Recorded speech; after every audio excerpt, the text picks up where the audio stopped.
So right now, we're in the middle of a procedure. The president, frustrated with this issue, has asked his Attorney General Pam Bondi to release what he calls the pertinent grand jury testimony from cases involving Epstein and his longtime associate Ghislaine Maxwell, who's in prison.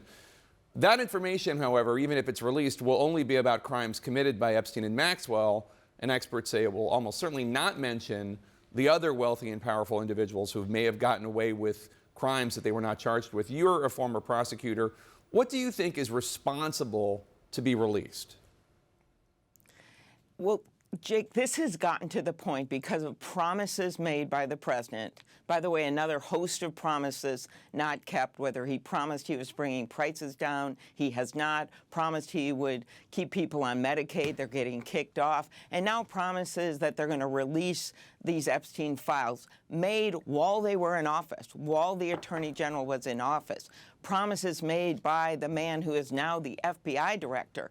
So you get to a point, and this is how I view it as a former prosecutor, you have to protect the victims if you release documents. That's fairly easy to do. You just redact the names of victims, and you've seen documents like that before. But this has gotten to the point where they have just sown distrust in the justice system. They promised that these documents would be out there. They literally gave people binders that said Part 1, and now suddenly, with a whistleblower reporting that 100,000 documents were reviewed by the FBI to look for the president's name, they've suddenly pulled back and said, no, we're not releasing them.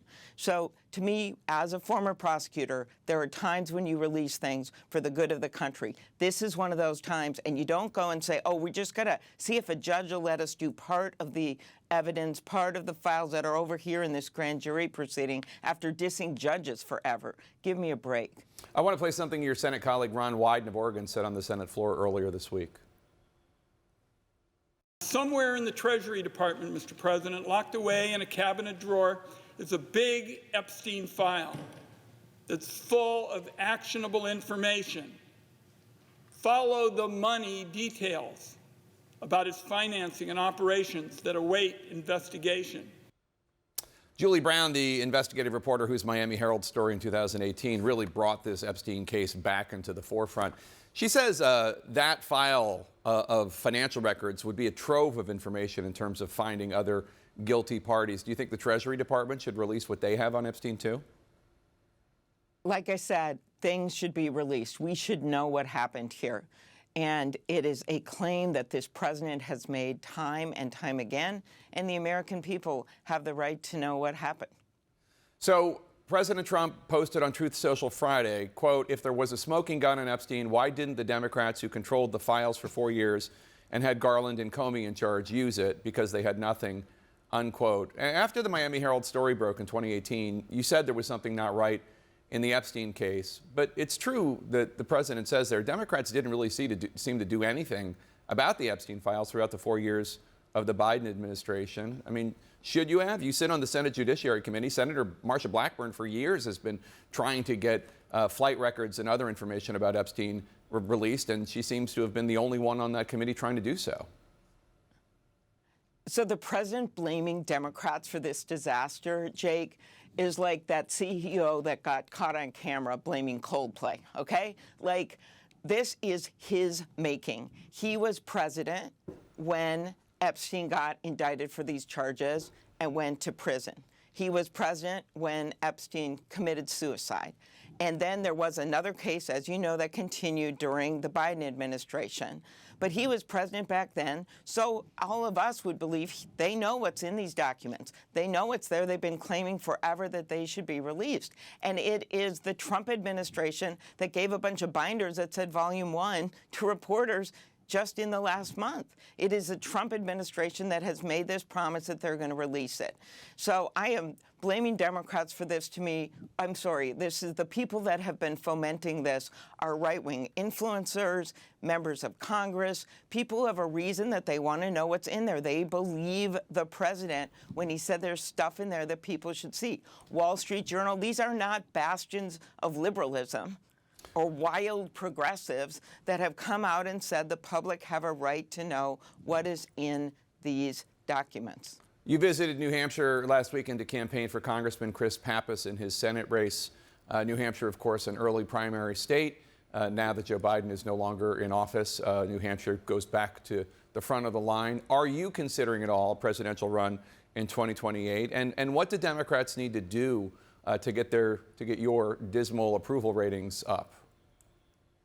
I think every Democrat, national Democrat, including myself, is focused on this upcoming election, which is the midterms, okay? That's why I was there to help Chris Pappas, who's a tremendous candidate. And what you've seen is we've got now incredible candidates that are running all over the country. We are going to be focusing on a forward-looking agenda to counteract all the crap that's been going on with this administration.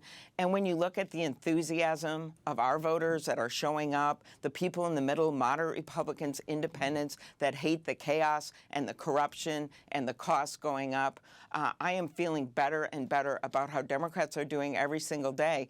And the polls show that the president, some of them, including one Fox News poll, similar to some of the things that you've been showing, the president's approval ratings are way underwater when it comes to his handling of the economy. And that's what people are talking about in New Hampshire and Minnesota, any state across the country.